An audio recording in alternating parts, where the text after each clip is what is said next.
This is the RTX A6000, a $4,000 monster graphics card designed for the most demanding tasks. And it's the very same GPU that powers the biggest, most expensive screen on the planet. But what are the actual limits of a GPU this powerful? Well, in this video, we're pushing it to the edge, and maybe a little bit farther. We're gonna find out how many 4K HDR videos it takes to use all of its 48 gigabytes of VRAM. And then we're going to overclock it until we break a world record benchmark score. And let me just say, world records were not the only thing that broke. So let's start with the first challenge, running as many 4K HDR videos as possible at the same time. Now, to properly test that, one monitor is just not gonna be enough. We're gonna need a lot more. So I got myself not one, not two, not three, but 4 monitors to see just how many 4K videos we can run at the same time. And if we need more, best believe I will get more. But before we can even start loading up the videos, the first part of this challenge is to get this metal sandwich to work at all in a regular gaming PC. And that ended up being a lot more complicated than you'd probably expect. As you can see, the power connector that this GPU uses is slightly different to your regular connector you would find on a normal video card. Yes, I know they look almost exactly the same, but the RTX A6000 actually uses the same connector style as your CPU. And unfortunately, even with the EPS connector, it actually doesn't even fit into this thing due to this big ass tab at the top. And after trying a bunch of different solutions, I ended up deciding on just ripping off the tab.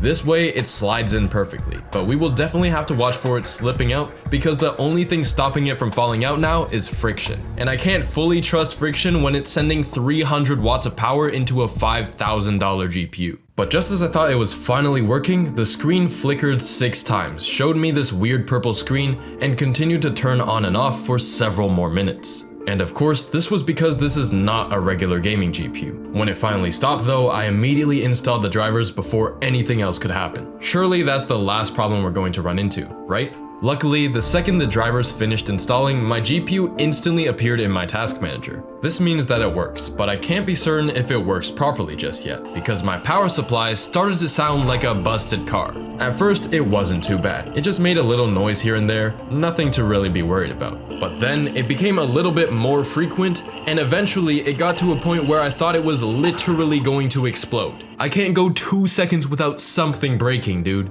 Now you'd think that I'd be able to just open up the PSU and just fix it because I'm a freaking genius, but if you didn't know, the capacitors in a power supply can easily stop a human heart. And to be honest, I don't feel like stopping my heart today. So yeah, I just got myself a replacement, same exact PSU, but this time it doesn't sound like it's gonna blow up my house, so we can get back into the challenge. Loading up as many 4K YouTube videos as possible. Starting with just one video, this was incredibly easy for the A6000, as you'd probably expect. But with 25% GPU usage already, you might be inclined to think that our limit is 4 videos, which would be very sad. But it runs 4 videos perfectly fine using just 33% of the GPU and 1.7 of our 48 gigabytes of VRAM. Adding 4 more videos, we're getting to the point where we need 2 monitors to properly display them all. But even then, we're only hitting 70% peak GPU usage. Then I added a 3rd monitor and a 12 video. That's when things started to fall apart. Despite having about 20% of my GPU free and over 40 gigs of VRAM left, my videos began to stutter. This wasn't the GPU's fault though, it was actually my internet that was the bottleneck.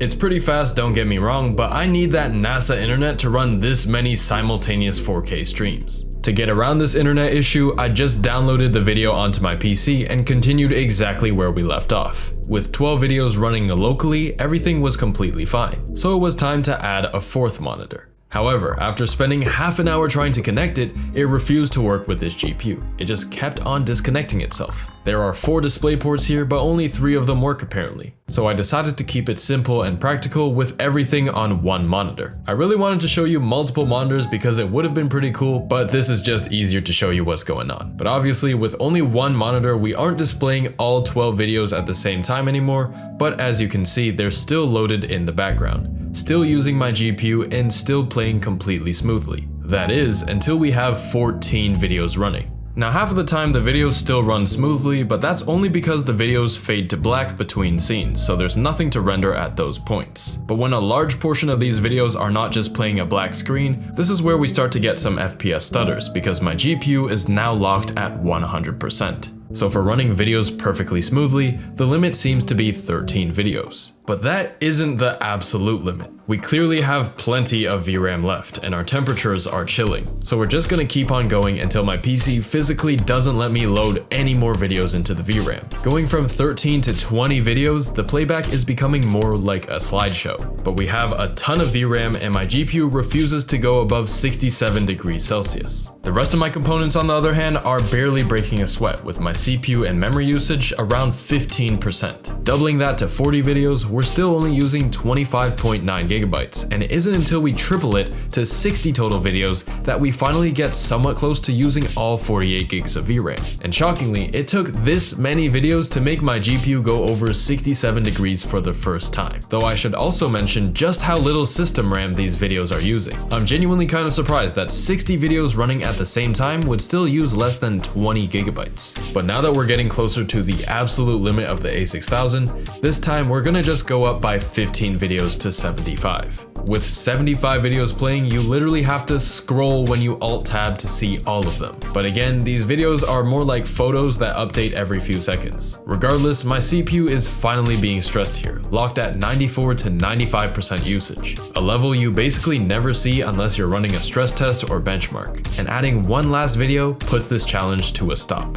This is not only the limit for the GPU, but coincidentally the limit for my CPU, because now they're both at max usage. Not even my mouse works properly anymore. 76 was a strangely specific number, so I did try this 2 more times to make sure that 76 videos was the absolute limit, and sure enough, if you go any higher, the GPU starts giving out and refuses to work, dropping to about 20% usage. Now it's time to overclock this GPU until we break a world record. And since we're overclocking, I thought it would be a good idea to get myself a better power supply, because this B-tier 850 watt PSU probably isn't the right choice for extreme overclocking, especially since this exact model was breaking down earlier in the video, and I've only had it for about a year, so it's not very reliable. So I decided to get myself this Corsair 1000 watt RMX power supply. Rated A+ on the PSU tier list, there really isn't much out there that's better than this.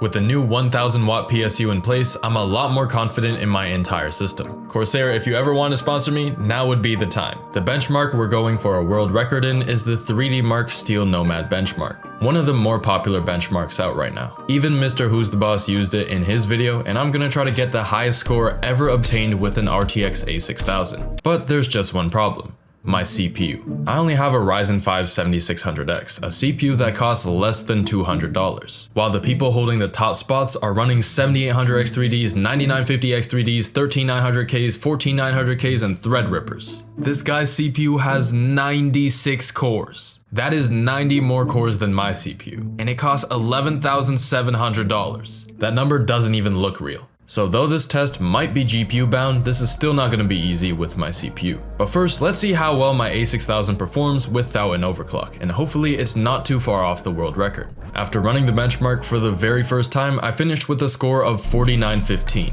which is strangely only 2% off the world record. This was super surprising to me because not only did I manage to get a decent score with a 6-core CPU, but it seems like I got lucky with my A6000. I'm already getting a higher than average score with default settings, and being this close to the world record already, it should be pretty easy to overclock it and set a new top score. Starting off small, I overclocked my core and memory by about 50 MHz each, and that light overclock immediately increased my score by 65 points, putting us only 27 points behind the world record. So surely, after another light overclock, we can beat 5007 points, right? And somehow, after boosting my core and memory by only about 110 MHz each, we've already done it. 5070 points just like that. For me, this was super exciting, but it was also kind of underwhelming. Did no one else on the leaderboard care to overclock their GPU at all? Were they scared to ruin their $4,000 graphics card?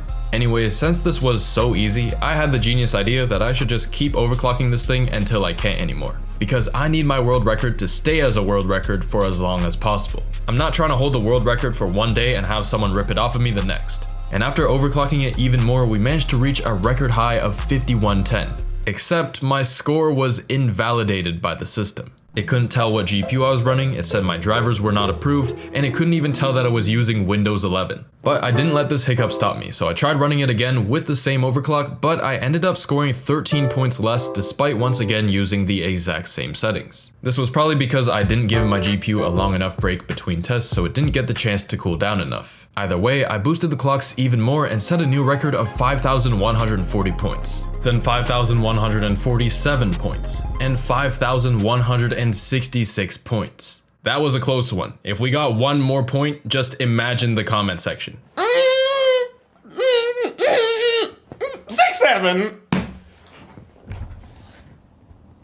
But sadly, that score didn't count. Again. So obviously I had to run it back because we didn't crash or anything. It was just a bug with the software, and we ended up getting 2 extra points for it, even though we ran it at the same exact settings. Boosting my core clock by only 14 MHz higher than the previous run increased our score up to 5194. And on the very next run, we finally reached the 5200 point threshold. Remember, the previous world record was 5007. We absolutely destroyed Dreamcatcher's score at this point, and we're not even done yet. Or so I thought, cause somehow, for the 3rd time, this run would not count for the 3D Mark Hall of Fame. It says it's a valid result here, but it's still not eligible for the leaderboard. I have no clue what's going on, but now that it's 2:22 AM, I think that's a good spot to take a break, and I will see you tomorrow morning.